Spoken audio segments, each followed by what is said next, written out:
Hi hello ನಮಸ್ತೆ, ನಾನು ನಿಮ್ಮ ರಂಗನಾಥ್ ಆರ್ಯಂಜಿ. 2018ರಲ್ಲಿ ನಾನು ಮಾಲ್ಡೀವ್ಸ್ ಟ್ರಿಪ್ ಹೋಗಿದ್ದೆ. ಆ ಸಮಯದಲ್ಲಿ ನಾನು ವಿಡಿಯೋ ಲಾಗ್ ಮಾಡೋದು ಇನ್ನೂ ಶುರು ಮಾಡಿರಲಿಲ್ಲ. ಹಾಗಾಗಿ ನಾನು ಬರೀ ವಿಡಿಯೋ ಫುಟೇಜಸ್ ಮಾತ್ರ ತೊಗೊಂಡು ಬಂದಿದ್ದೆ. ಆ ವಿಡಿಯೋಗಳನ್ನ ನಾನು ಈಗ ನಿಮ್ಮ ಮುಂದೆ ತರ್ತಾ ಇದ್ದೀನಿ. ಮಾಲ್ಡೀವ್ಸ್ ಒಂದು ಪುಟ್ಟ ದೇಶ. ಮಾಲ್ಡೀವ್ಸ್ ಅಂದರೆ ಫಸ್ಟ್ ನೆನಪಾಗೋದೇ ಇಲ್ಲಿನ ವಾಟರ್ ವಿಲ್ಲಾಗಳು. ನೀವು ನೋಡಿರೋ ಹಾಗೆ ತುಂಬ ಸೆಲೆಬ್ರಿಟೀಸ್ ಮಾಲ್ಡೀವ್ಸ್ ಟ್ರಿಪ್ ತುಂಬ ಹೋಗ್ತಿರ್ತಾರೆ. ನನಗೂ ಟ್ರಾವೆಲಿಂಗಲ್ಲಿ ತುಂಬ ಕ್ರೇಜ್ ಇರೋದ್ರಿಂದ ನಾನು ಮಾಲ್ಡೀವ್ಸ್ ನೋಡೇ ಬಿಡೋಣ ಅಂತ ಹೇಳಿ ನನ್ನ ಮೊದಲ ಅಂತಾರಾಷ್ಟ್ರೀಯ ಇಂಟರ್ನ್ಯಾಷನಲ್ ಟ್ರಿಪ್ನ ಮಾಲ್ಡೀವ್ಸ್ಗೆ ಹೋಗೋಣ ಅಂತ ಡಿಸೈಡ್ ಮಾಡಿದೆ. ನಾನು ಟೂರ್ ಆಪ್ರೇಟರ್ನ ಸೆಲೆಕ್ಟ್ ಮಾಡಿದ್ದು ಟ್ರಾವೆಲ್ ಟ್ರಯಾಂಗಲ್ ಅಂತ. ಆ ಟ್ರಾವೆಲ್ ಟ್ರಯಾಂಗಲ್ಲಿಂದ ನನಗೆ ಒಂದು ಒಳ್ಳೆ ರೆಕಮೆಂಡೇಷನ್ ಸಿಕ್ತು, ಹೋಟೆಲ್ ಸಜೆಷನ್ದು. ಸೊ ನಾನು ಯಾವ್ಯಾವ ಹೋಟೆಲಲ್ಲಿ ಸ್ಟೇ ಆಗಿದ್ದೆ, ಅದ್ರ ಪ್ರೈಸ್ಗಳು ಎಲ್ಲ ನಾನು ನಿಮಗೆ ಮುಂದೆ ತಿಳಿಸ್ಕೊಡ್ತೀನಿ. ಮಾಲ್ಡೀವ್ಸ್ ಟ್ರಿಪ್ ಹೋಗೋಕ್ಕೂ ಮುಂಚೆ ಕೆಲವೊಂದು ಪ್ರಿಪ್ರೇಷನ್ಸ್ ಮಾಡ್ಕೋಬೇಕಾಗತ್ತೆ. ಅದು ಏನಪ್ಪ ಅಂತ ಹೇಳಿದ್ರೆ, ನಿಮ್ಮ ಏರ್ ಟಿಕೆಟ್ಸ್ನ ಬುಕ್ ಮಾಡೋದು. ಫಸ್ಟು ನೀವು ಯಾವುದೇ ಇಂಟರ್ನ್ಯಾಷನಲ್ ಟ್ರಿಪ್ ಪ್ಲ್ಯಾನ್ ಮಾಡ್ತಿದ್ದೀರಾ ಅಂತ ಹೇಳಿದ್ರೆ ನೀವು ಸಾಧ್ಯವಾದಷ್ಟು ಮುಂಚೆನೇ ಏರ್ ಟಿಕೆಟ್ಸ್ನ ಬುಕ್ ಮಾಡ್ಕೋಬೇಕಾಗತ್ತೆ. ನಾನು ಜರ್ನಿ ಸ್ಟಾರ್ಟ್ ಮಾಡಿದ್ದು ಬೆಂಗಳೂರಿಂದ. ಆದರೆ ಬೆಂಗಳೂರಿಂದ ನಾನು ಡೈರೆಕ್ಟ್ ಮಾಲ್ಡೀವ್ಸ್ ಏರ್ಪೋರ್ಟ್ಗೆ ಟಿಕೆಟ್ ಪ್ರೈಸ್ ಚೆಕ್ ಮಾಡಿದಾಗ ನನಗೆ ಆಲ್ಮೋಸ್ಟ್ 12,000 ಪರ್ ಪರ್ಸನ್ ಬರ್ತಾಯಿತ್ತು. ಅದೇ ನಾನು ಕೇರಳದಲ್ಲಿರೋ ಕೊಚ್ಚಿಯಿಂದ ಪ್ರೈಸ್ ಚೆಕ್ ಮಾಡಿದಾಗ 5,000 ರುಪೀಸ್ ತೋರಿಸ್ತಾ ಇತ್ತು. ನಾವು ಇಬ್ಬರಿದ್ದರಿಂದ ನಾವೇನು ಮಾಡಿದ್ವಿ, ಕೊಚ್ಚಿಗೆ ಬೆಂಗಳೂರಿಂದ ಬಸ್ ಟಿಕೆಟ್ ಬುಕ್ ಮಾಡಿಕೊಂಡು ಬಸ್ಸಲ್ಲಿ ಹೋಗಿ ಕೊಚ್ಚಿಯಿಂದ ಡೈರೆಕ್ಟು ಮಾಲ್ಡೀವ್ಸ್ ಫ್ಲೈಟ್ ತೊಗೊಂಡ್ವಿ. ಸೊ ಇದರಿಂದ ನಮಗೆ ಏರ್ ಟಿಕೆಟಲ್ಲಿ ಅರೌಂಡ್ 18,000 ರುಪೀಸ್ ಸೇವ್ ಆಯಿತು. ಓವರಾಲ್ ಫ್ಲೈಟ್ ಚಾರ್ಜಸ್ ನಮಗೆ ಕೊಚ್ಚಿಯಿಂದ ಮಾಲ್ಡೀವ್ಸಿಂದ ಮತ್ತೆ ರಿಟರ್ನ್ ಟಿಕೆಟ್ ಅರೌಂಡ್ 21,000 ರುಪೀಸ್ ಆಯಿತು. ಮಾಲ್ಡೀವ್ಸ್ ಕರೆನ್ಸಿ ಬಂದು ರೂಫಿಯಾ ಅಂತ. ಇನ್ನು ಎಲ್ಲ ಕಡೆ US ಡಾಲರ್ಸ್ನ ಕೂಡ ಆಕ್ಸೆಪ್ಟ್ ಮಾಡ್ತಾರೆ. ಸೊ ನೀವು ಜರ್ನಿ ಶುರು ಮಾಡೋಕ್ಕೂ ಮುಂಚೆ ಫಾರಿನ್ ಎಕ್ಸ್ಚೇಂಜಲ್ಲಿ ಈ ಕರೆನ್ಸಿಗಳನ್ನ ಬೈ ಮಾಡಿಟ್ಕೊಳ್ಳೋದು ಒಳ್ಳೆಯದು. ಬನ್ನಿ ಜರ್ನಿ ಶುರು ಮಾಡೋಣ.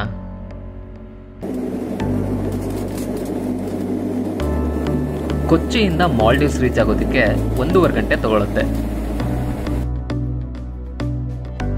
ನಾವು ಹೋಗಿದ್ದ ಟೈಮಲ್ಲಿ ತುಂಬ ಮಳೆ ಇದ್ದಿದ್ದ ಕಾರಣ ಮೋಡಗಳಂತೂ ತುಂಬಾ ಜಾಸ್ತಿ ಇತ್ತು.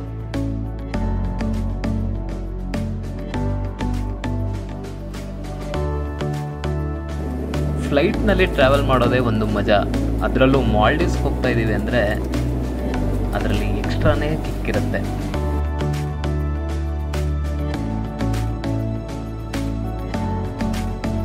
ಇನ್ನು ಮಾಲ್ಡೀವ್ಸ್ ಹತ್ರ ಬರ್ತಿದ್ದಂಗೆ ಅಲ್ಲಿನ ಪುಟ್ಟ ಪುಟ್ಟ ದ್ವೀಪಗಳು ನಮ್ಮನ್ನ ವೆಲ್ಕಮ್ ಮಾಡ್ತವೆ.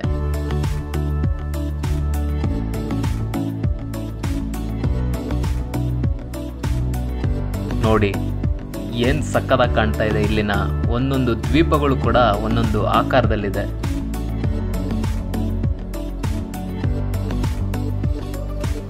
ಮಾಲ್ಡೀವ್ಸ್ನಲ್ಲಿ 1200ಕ್ಕೂ ಹೆಚ್ಚು ದ್ವೀಪಗಳಿದೆ. ಆ ದ್ವೀಪಗಳನ್ನ ಫ್ಲೈಟಿಂದ ನೋಡೋದೇ ಒಂದು ಖುಷಿ.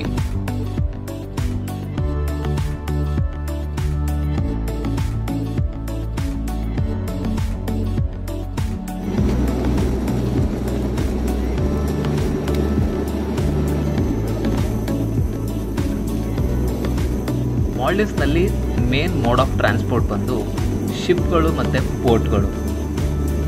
ನೀವು ನೋಡ್ಬೋದು ಎಷ್ಟೊಂದು ಬೋಟ್ಗಳು ಇಲ್ಲಿ ಏರ್ಪೋರ್ಟ್ ಹತ್ರನೇ ನಿಂತಿದೆ ಅಂತ.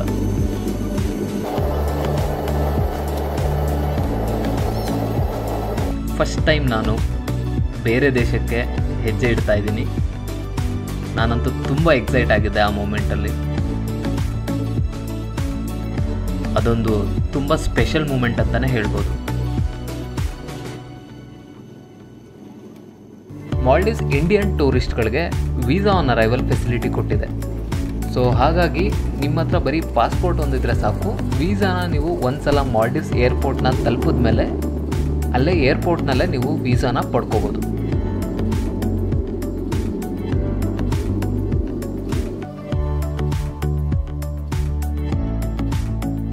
Welcome to Maldives. Airport reach ಆದಮೇಲೆ ನಾವು ಸ್ಟೇ ಆದ ಫಸ್ಟ್ ಹೋಟೆಲ್ ಸೀಸನ್ ಹಾಲಿಡೇಸ್. ಅದು ಹುಲ್ಹುಮಾಲೆ ಅನ್ನೋ ಪ್ಲೇಸಲ್ಲಿದೆ. ಮಾಲ್ಡೀವ್ಸ್ನಲ್ಲಿ ನಾರ್ಮಲ್ ಆಗಿ 2 ಥರ ಸ್ಟೇ ಆಪ್ಷನ್ಸ್ ಇದೆ. ಒಂದು ನೀವು ಮಾಲೆ ಸಿಟಿನಲ್ಲಿ ಸ್ಟೇ ಆಗ್ಬೋದು, ಇನ್ನೊಂದು ಐಲ್ಯಾಂಡ್ ರೆಸಾರ್ಟ್ಸ್. ಮಾಲೆ ಸಿಟಿ ಬಂದು ತುಂಬ ಕಮರ್ಷಿಯಲ್ ಆಗಿದೆ. ಇದು ನೋಡೋದಕ್ಕೆ ಹೆಚ್ಚು ಕಡಿಮೆ ನಮ್ಮ ಬೆಂಗಳೂರು ಥರನೇ ಇದೆ. ಮಾಲೆ ಸಿಟಿನಲ್ಲಿ ಯಾವ್ಯಾವ ಪ್ಲೇಸ್ ವಿಸಿಟ್ ಮಾಡ್ಬೋದು ಅಂತ ನಾನು ಬೇರೆ ವಿಡಿಯೋದಲ್ಲಿ ತಿಳಿಸ್ತೀನಿ. ನೀವು ಮಾಲ್ಡೀವ್ಸ್ ನೇಚರ್ನ ಎಂಜಾಯ್ ಮಾಡಬೇಕು ಅಂದರೆ ಡೆಫಿನೆಟಾಗಿ ಐಲ್ಯಾಂಡ್ಸ್ನಲ್ಲಿರೋ ರೆಸಾರ್ಟ್ನ ಬುಕ್ ಮಾಡಲೇಬೇಕು. ಮಾಲ್ಡೀವ್ಸ್ನಲ್ಲಿ 1200ಕ್ಕೂ ಹೆಚ್ಚು ಐಲ್ಯಾಂಡ್ಸ್ ಇದೆ, ಹಾಗೆ 130ಕ್ಕೂ ಹೆಚ್ಚು ರೆಸಾರ್ಟ್ಸ್ ಇದೆ. ಇನ್ನು ರೆಸಾರ್ಟ್ಸ್ ಪ್ರೈಸ್ಗಳು ಒಂದು ರೆಸಾರ್ಟಿಂದ ಇನ್ನೊಂದು ರೆಸಾರ್ಟ್ಗೆ ವೇರಿ ಆಗುತ್ತೆ. ನೀವು ಟ್ರಿಪ್ ಅಡ್ವೈಸರ್ ಅನ್ನೋ ಆ್ಯಪ್ನಲ್ಲಿ ಅಥವಾ ವೆಬ್ಸೈಟ್ನಲ್ಲಿ ಯಾವ್ಯಾವ ರೆಸಾರ್ಟ್ಗೆ ಎಷ್ಟೆಷ್ಟು ರೇಟ್ ಇದೆ ಅನ್ನೋದನ್ನ ಚೆಕ್ ಮಾಡ್ಬೋದು. ಏನೆಲ್ಲ ಫೆಸಿಲಿಟೀಸ್ ಇದೆ ಅಂತಲೂ ನೀವು ನೋಡಬಹುದು. ನಾನು ನಾರ್ಮಲ್ ಆಗಿ make my trip travellers choice ಅಂತ ಬ್ಯಾಡ್ಜ್ ಇರೋ ರೆಸಾರ್ಟ್ನ ಮಾತ್ರ ಸೆಲೆಕ್ಟ್ ಮಾಡ್ಕೋತೀನಿ.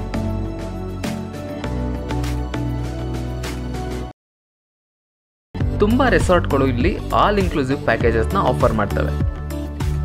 ಅದರಲ್ಲೇ ನಿಮಗೆ ಫುಡ್ ಮತ್ತು ಡ್ರಿಂಕ್ಸ್ ಎಲ್ಲ ಇನ್ಕ್ಲೂಡ್ ಆಗಿರುತ್ತೆ. ಇನ್ನು ಮಾಲೆ ಸಿಟಿನಲ್ಲಿ ರೆಸಾರ್ಟ್ ರೇಟ್ಸ್ ತುಂಬಾ ಕಡಿಮೆ ಇರುತ್ತೆ. ನೀವು in case 4 nights trip plan ಮಾಡ್ತಿದ್ದೀರಾ ಅಂದರೆ 2 ನೈಟ್ಸ್ ರೆಸಾರ್ಟ್ನಲ್ಲಿ ಸ್ಟೇ ಆಗಿ ಇನ್ನು 2 ನೈಟ್ಸ್ ನೀವು ಮಾಲೆ ಸಿಟಿನಲ್ಲಿ ಸ್ಟೇ ಆಗ್ಬೋದು. ಮಾಲ್ಡೀವ್ಸ್ನಲ್ಲಿ ನಾವು ಸ್ಟೇ ಆಗಿದ್ದ ರೆಸಾರ್ಟ್ ಹೆಸರು ಸೆಂಟಾರಾ ರಾಸ್ಫುಶಿ. ಏರ್ಪೋರ್ಟಿಂದ ರೆಸಾರ್ಟ್ ಬೋಟ್ ನಮ್ಮನ್ನ ಪಿಕ್ ಮಾಡಿದ್ರು. ಏರ್ಪೋರ್ಟಿಂದ ಒಂದು 15 ಮಿನಿಟ್ಸ್ ಬೋಟ್ನಲ್ಲಿ ಹೋಗಬೇಕು. ಆ ರೆಸಾರ್ಟ್ ರೀಚ್ ಆಗ್ತಿದ್ದಾಗೆ ನಮಗೆ ತುಂಬಾ ಸರ್ಪ್ರೈಸ್ ಕಾದಿತ್ತು. ಏನಂದರೆ ಅಲ್ಲಿ ಒಂದು ಡಿಫ್ರೆಂಟ್ ವರ್ಲ್ಡೇ ಕ್ರಿಯೇಟ್ ಆಗಿತ್ತು. ನಾವು ಅಲ್ಲಿವರೆಗೂ ಈ ಥರ ಪ್ಲೇಸಸ್ನ ಟಿವಿನಲ್ಲಿ ಸಿನಿಮಾದಲ್ಲಿ ಅಷ್ಟೇ ನೋಡಿದ್ವಿ. ಅಷ್ಟು ಬ್ಯೂಟಿಫುಲ್ ಆಗಿರೋ ಜಾಗನ ರಿಯಲ್ ಆಗಿ ನೋಡಿದಾಗ ನಮಗೆ ನಂಬಕ್ಕೆ ಆಗ್ತಿರ್ಲಿಲ್ಲ. ಮಾಲ್ಡೀವ್ಸ್ನಲ್ಲಿ ಎಲ್ಲ ಕಡೆ ವಾಟರ್ ತುಂಬಾ ಕ್ರಿಸ್ಟಲ್ ಕ್ಲಿಯರ್ ಆಗಿರುತ್ತೆ. ಒಂದು ಕಡೆ ನೇಚರ್ ಬ್ಯೂಟಿಫುಲ್ ಆಗಿದ್ರೆ ಇನ್ನೊಂದು ಕಡೆ ಈ ವಾಟರ್ ವಿಲ್ಲಾಗಳು ಬ್ಯೂಟಿನ ಡಬಲ್ ಮಾಡ್ತಿದ್ವು.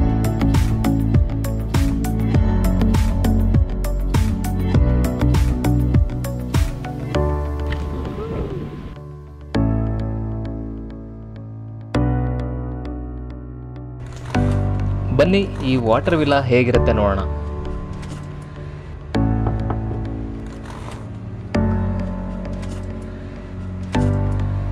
ನಾವು ಸ್ಟೇ ಆಗಿದ್ದ ವಾಟರ್ ವಿಲ್ಲಾ ತುಂಬಾ ಚೆನ್ನಾಗಿತ್ತು. ನಮ್ಮದು ಫಸ್ಟ್ ಇಯರ್ ವೆಡ್ಡಿಂಗ್ ಆ್ಯನಿವರ್ಸರಿ ಇದ್ದಿದ್ದರಿಂದ ರೂಮ್ನ ಫ್ಲವರ್ಸಿಂದ ಎಲ್ಲ ತುಂಬ ಚೆನ್ನಾಗಿ ಡೆಕೋರೇಟ್ ಮಾಡಿದರು.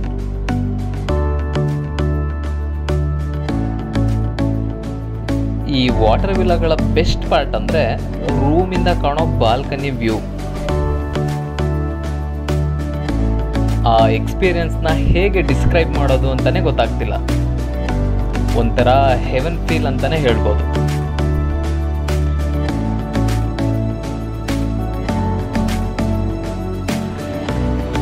ನನಗಂತೂ ಇಷ್ಟು ಕ್ಲಿಯರ್ ಆಗಿರೋ ವಾಟರ್ ನೋಡಿ ನೀರಿಗೆ ಯಾವಾಗ ಇಳಿತೀನಪ್ಪ ಅನಿಸ್ತಿತ್ತು. ವಾಟರ್ ತುಂಬಾ ಕೋಲ್ಡ್ ಇತ್ತು, ಜಂಪ್ ಮಾಡೇ ಬಿಟ್ಟೆ. ಅಂಡರ್ ವಾಟರ್ನಲ್ಲಿ ಸ್ವಿಮ್ ಮಾಡೋದೊಂದು ಮಜಾ ಇತ್ತು.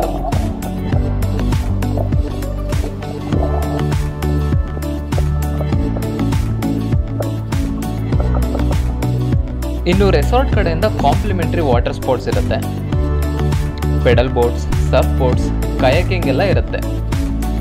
ನಮಗೆ ಪರ್ಸ್ನಲ್ ಆಗಿ ಕಯಾಕಿಂಗ್ ತುಂಬಾ ಇಷ್ಟ ಆಯಿತು. ನಾವಂತೂ ತುಂಬ ಎಂಜಾಯ್ ಮಾಡಿದ್ವಿ.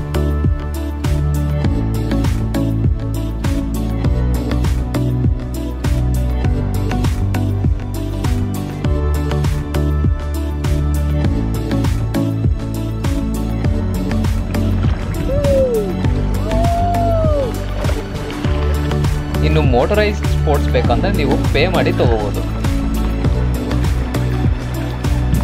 ಸೆಂಟಾರಾದಲ್ಲಿ ಈವ್ನಿಂಗ್ ವಾಕ್ ಒಂಥರ ಮ್ಯಾಜಿಕಲ್ ಆಗಿರುತ್ತೆ.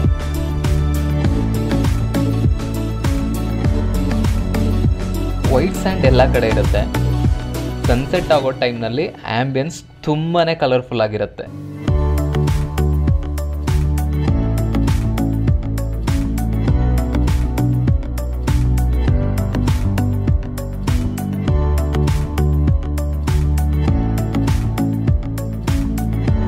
ಇನ್ನು ಫುಡ್, ಇಲ್ಲಿನ ಕಿಚನ್ನೇ ಒಳ್ಳೆ ಪ್ಯಾಲೇಸ್ ಥರ ಇರುತ್ತೆ. ನಾವು ಆಲ್ ಇನ್ಕ್ಲೂಸಿವ್ ಪ್ಯಾಕೇಜ್ ತೊಗೊಂಡಿದ್ರಿಂದ ಎಲ್ಲ ಟೈಮ್ನಲ್ಲೂ ನಮಗೆ ಅನ್ಲಿಮಿಟೆಡ್ ಫುಡ್ ಇತ್ತು. ಇಲ್ಲಿ ಎಲ್ಲ ಬೇರೆ ಬೇರೆ ಕಂಟ್ರೀಸಿಂದ ಟ್ರಾವೆಲರ್ಸ್ ಬರೋದ್ರಿಂದ ಆಲ್ ಕಾಂಟಿನೆಂಟಲ್ ಫುಡ್ ಸರ್ವ್ ಮಾಡ್ತಾರೆ. ಇಂಡಿಯನ್ ಸ್ಟೈಲ್ ಫುಡ್ ಕೂಡ ಅವೈಲೇಬಲ್ ಇತ್ತು. ಇನ್ನು ನೀವು ಡ್ರಿಂಕ್ಸ್ ಮಾಡ್ತೀರಾ ಅಂದರೆ ಅನ್ಲಿಮಿಟೆಡ್ ಡ್ರಿಂಕ್ಸ್ ಕೂಡ ಇರುತ್ತೆ. ಡ್ರಿಂಕ್ಸ್ ಮಾಡ್ದಲ್ಲೇ ಇರೋರು ತಲೆ ಕೆಡಿಸ್ಕೋಬೇಡಿ, ತುಂಬ ವೆರೈಟಿ ಮಾಕ್ಟೇಲ್ಸ್ ಆಪ್ಷನ್ ಕೂಡ ಇರುತ್ತೆ. ಇನ್ನು ಇಲ್ಲಿ ನೈಟ್ ಟೈಮ್ ಇನ್ನೊಂದು ಲೋಕನೇ ಸೃಷ್ಟಿಯಾಗುತ್ತೆ.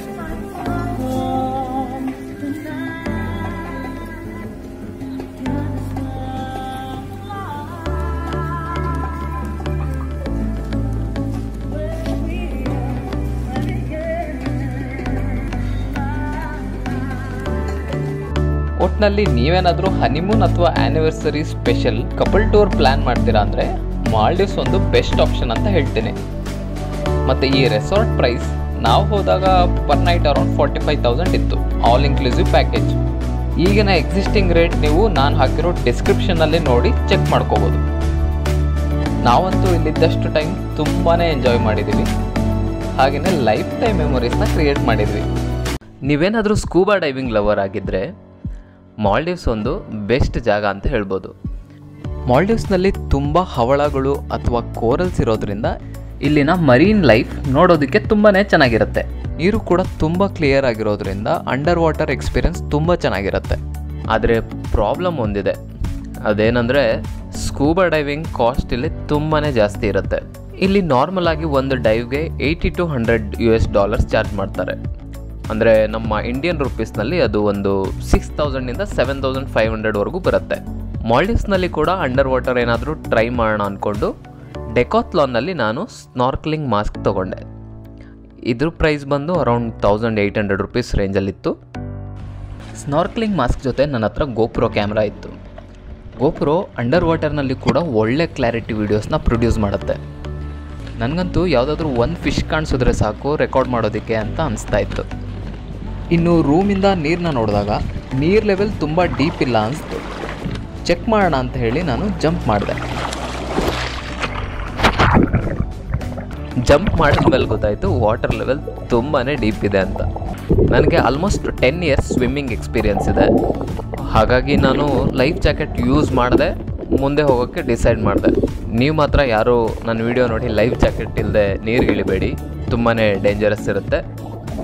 ಸ್ವಿಮ್ ಸ್ಟಾರ್ಟ್ ಮಾಡ್ತಾ ನನಗೆ ಸ್ಟಾರ್ಟಿಂಗಲ್ಲಿ ಒಂದು ಫಿಶ್ ಕೂಡ ಕಾಣಲಿಲ್ಲ. ಸ್ವಲ್ಪ ಹೊತ್ತಾದಮೇಲೆ ದೂರದಲ್ಲಿ ಫಿಶಸ್ ಕಾಣಿಸೋದಕ್ಕೆ ಶುರುವಾಯಿತು. ರಿಯಲ್ ಫಿಶಸ್, ಅದು ಸಮುದ್ರದಲ್ಲಿ ನೋಡೋಕ್ಕೆ ಒಂಥರ ಸೂಪರ್ ಫೀಲ್ ಇರುತ್ತೆ. ರೆಸಾರ್ಟ್ನ ಇನ್ನೊಂದು ಜಾಗದಲ್ಲಿ ಹೋದಾಗ ಅಲ್ಲಿ ತುಂಬಾ ಜಾಸ್ತಿ ಫಿಶಸ್ ಇತ್ತು. ನಾನು ಯಾವುದೋ ಅಕ್ವೇರಿಯಂ ಒಳಗಡೆ ಇದ್ದೀನೇನೋ ಅನ್ನೋ ಫೀಲ್ ಆಗ್ತಾ ಇತ್ತು.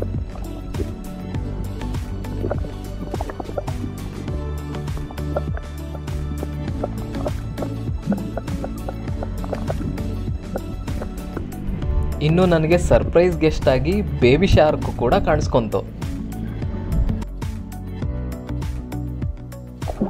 ಫಸ್ಟ್ ಟೈಮೇ ಗೋಪ್ರೋದಲ್ಲಿ ಇಷ್ಟು ಒಳ್ಳೊಳ್ಳೆ ಫಿಶ್ಗಳನ್ನೆಲ್ಲ ಕ್ಯಾಪ್ಚರ್ ಮಾಡಿ ಏನೋ ಒಂದು ಅಚೀವ್ ಮಾಡಿದೆ ಅನ್ನೋ ಫೀಲ್ ನನಗೆ.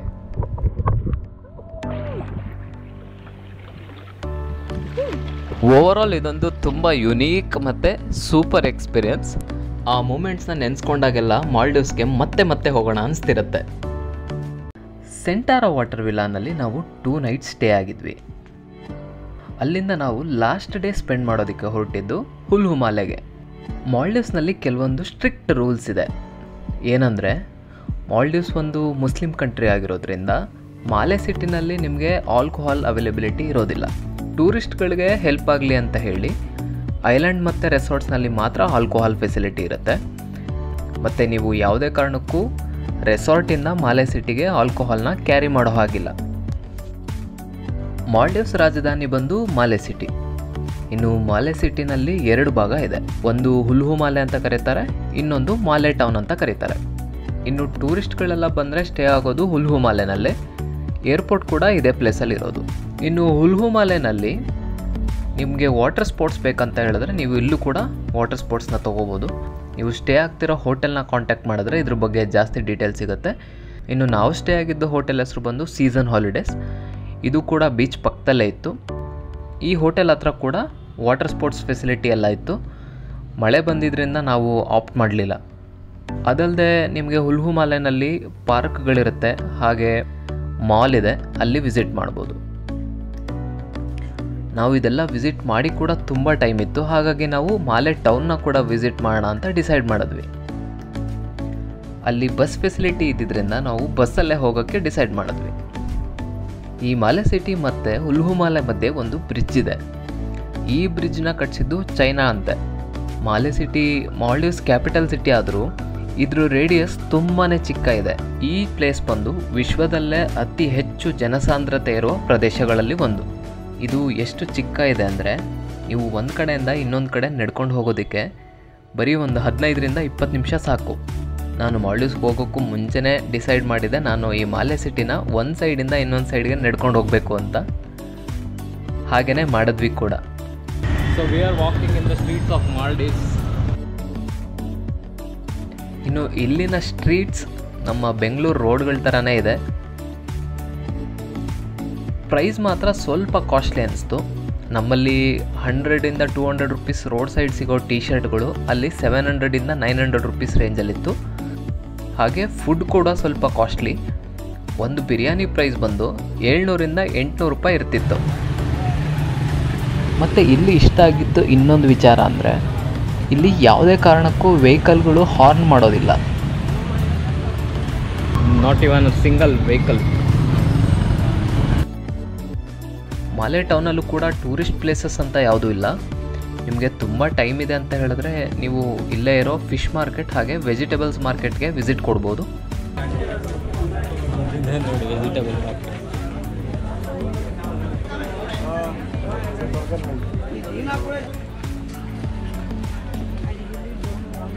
ನಾವು ಹೋದಾಗ ಫಿಶ್ ಮಾರ್ಕೆಟ್ ಕ್ಲೋಸ್ ಆಗಿತ್ತು. ಹಾಗಾಗಿ ಸುಮ್ಮನೆ ಒಂದು ರೌಂಡ್ ವೆಜಿಟೇಬಲ್ಸ್ ಮಾರ್ಕೆಟಲ್ಲಿ ಓಡಾಡಿಕೊಂಡು ಹತ್ತಿರದಲ್ಲೇ ಇದ್ದ ಗೌರ್ಮೆಂಟ್ ಆಫೀಸ್ ಮುಂದೆ ಸ್ವಲ್ಪ ಟೈಮ್ ಪಾಸ್ ಮಾಡಿ ವಾಪಸ್ ಉಲ್ಹು ಮಾಲೆಗೆ ಬಂದ್ವಿ. ಮಾಲ್ಡೀವ್ಸ್ನಲ್ಲಿ ನಾವು ಸ್ಟೇ ಆಗಿದ್ದು 4 ನೈಟ್ಸ್. ಆ ಟೈಮು ತುಂಬಾ ಕ್ವಿಕ್ಕಾಗಿ ಹೋಯಿತು. ಮಾಲೆಯಿಂದ ಕೊಚ್ಚಿ ಏರ್ಪೋರ್ಟ್ ರೀಚ್ ಆಗೋವರೆಗೂ ನಮಗಾದ ಕ್ರೇಜಿ ಎಕ್ಸ್ಪೀರಿಯೆನ್ಸ್ನ ನಾನಿವತ್ತು ನಿಮ್ಮ ಜೊತೆ ಹಂಚ್ಕೊತಿದ್ದೀನಿ.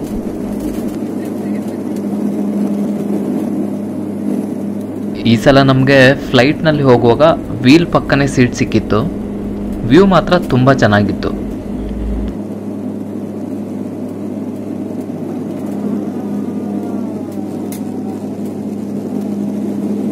ಕೊಚ್ಚಿಯಿಂದ ಮಾಲ್ಡೀವ್ಸ್ಗೆ ಬರುವಾಗ ಕ್ಲೌಡ್ಸ್ ಏನೂ ಇರಲಿಲ್ಲ. ಸೊ ಜರ್ನಿ ತುಂಬಾ ಪೀಸ್ಫುಲ್ ಆಗಿತ್ತು. ಆದರೆ ಮಾಲ್ಡೀವ್ಸಿಂದ ಕೊಚ್ಚಿಗೆ ಹೋಗುವಾಗ ಒಳ್ಳೆ ಮಜಾ ಇತ್ತು.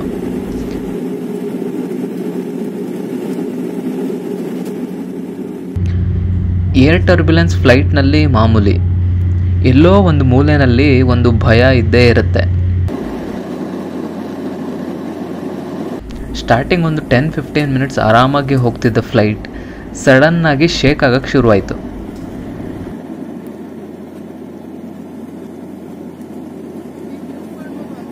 ಫ್ಲೈಟ್ಗಳಲ್ಲಿ ಏರ್ ಅಟೆಂಡೆಂಟ್ಸ್ದು ವಾಯ್ಸ್ ಬಂದಾಗೆಲ್ಲ ಜೀವ ಒಂದ್ಸಲ ಹಂಗೆ ಜಗ್ ಅನ್ನತ್ತೆ. ಇಲ್ಲಾಗಿದ್ದು ಅದೇ. ನಾವು ಎಕ್ಸ್ಪೆಕ್ಟ್ ಮಾಡಿದಾಗೆ ಅಕ್ಕ ಅವ್ರ ವಾಯ್ಸ್ ಕೇಳಿಸ್ತು. ಟರ್ಬ್ಯುಲೆನ್ಸ್ ಬಂದಿದ್ದರಿಂದ ಸೀಟ್ ಬೆಲ್ಟ್ಗಳನ್ನ ಹಾಕ್ಕೊಳ್ಳೋದಕ್ಕೆ ಇನ್ಸ್ಟ್ರಕ್ಷನ್ ಕೊಟ್ಟರು.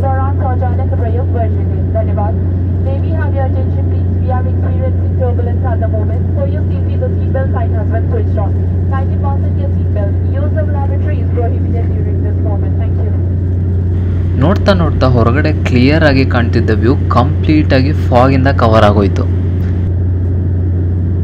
ನಾವು ಆಗ ಕ್ಲಿಯರ್ ಆಗುತ್ತೆ, ಈಗ ಕ್ಲಿಯರ್ ಆಗುತ್ತೆ ಅಂತ ವೆಯ್ಟ್ ಮಾಡ್ತಾ ಕೂತಿದ್ವಿ. 15ರಿಂದ 20 ನಿಮಿಷ ಆದರೂ ಕೂಡ ಫಾಗ್ ಕ್ಲಿಯರ್ ಆಗಲೇ ಇಲ್ಲ. ತುಂಬಾ ಭಯ ಶುರುವಾಯಿತು. ಇನ್ನೊಂದು ಕಡೆ ಹಾರ್ಟ್ ಬೀಟ್ ಕೂಡ ಜೋರಾಗಕ್ಕೆ ಶುರುವಾಯಿತು. ಟೆಸ್ಟ್ ಮಾಡೋದಕ್ಕೆ 100+ ತೋರಿಸ್ತಾ ಇತ್ತು. ಇನ್ನು ಈ ಕಡೆ ನನ್ನ ವೈಫ್ ಅಳೋಕೆ ಶುರು ಮಾಡಿದ್ಲು. 45 ನಿಮಿಷ ಆದರೂ ಕೂಡ ಫಾಗ್ ಕ್ಲಿಯರ್ ಆಗಲೇ ಇಲ್ಲ. ಸ್ವಲ್ಪ ಹೊತ್ತಾದ್ಮೇಲೆ ಲೈಟಾಗಿ ಸೂರ್ಯನ ಬೆಳಕು ಕಾಣಿಸ್ತು.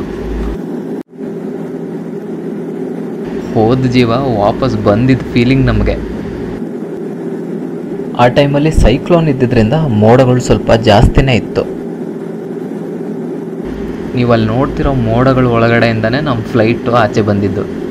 ಬಂದ ಮೇಲೆ ಗೊತ್ತಾಯಿತು ಅದು ಎಷ್ಟು ಭಯಂಕರವಾಗಿತ್ತು ಮೋಡಗಳು ಅಂತ. ಒಂದ್ಸಲ ಟರ್ಬ್ಯುಲೆನ್ಸ್ ಸ್ಟಾಪ್ ಆದಮೇಲೆ ಒಳ್ಳೆ ವ್ಯೂ ಕಾಣಿಸ್ತಾ ಇತ್ತು. ಸೂರ್ಯ, ಮೋಡಗಳು, ಹಾಗೆ ಕೆಳಗಡೆ ಸಮುದ್ರ, ಈ ಎಲ್ಲ ಕಾಂಬಿನೇಷನ್ ಸೂಪರ್ ಆಗಿತ್ತು.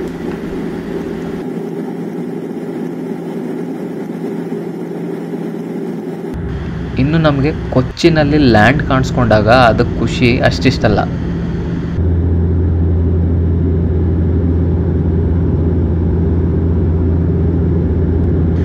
ಫ್ಲೈಟ್ನಲ್ಲಿ ವೀಲ್ ಓಪನ್ ಆದಾಗ ಲ್ಯಾಂಡಿಂಗ್ಗೆ ರೆಡಿ ಅಂತ ಅರ್ಥ.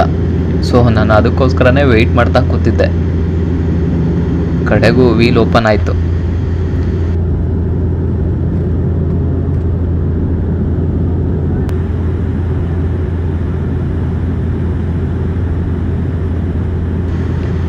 ಇನ್ನು ಕೇರಳ ವ್ಯೂ ಫ್ಲೈಟಿಂದ ತುಂಬಾ ಬ್ಯೂಟಿಫುಲ್ ಆಗಿ ಕಾಣುತ್ತೆ.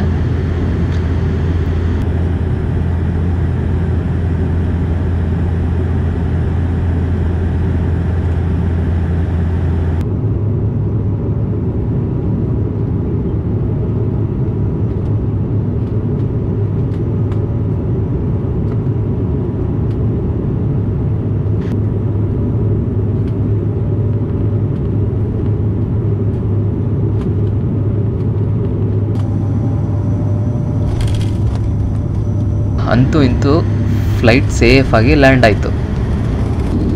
ಹೀಗೇ ಸಪೋರ್ಟ್ ಮಾಡ್ತಾಯಿರಿ. ಇನ್ನೂ ಹೆಚ್ಚು ವೀಡಿಯೋಸ್ಗಳ ಜೊತೆ ನಾವು ನಿಮ್ಮ ಮುಂದೆ ಬರ್ತೀವಿ. ನೆಕ್ಸ್ಟ್ ವೀಡಿಯೋದಲ್ಲಿ ಮತ್ತೆ ಸಿಗ್ತೀನಿ ಇನ್ನೊಂದು ಅಮೇಝಿಂಗ್ ಪ್ಲೇಸ್ನಲ್ಲಿ. Keep supporting us. ನಾನು ನಿಮ್ಮ ರಂಗನಾಥ್ ಆರೆಂಜ್.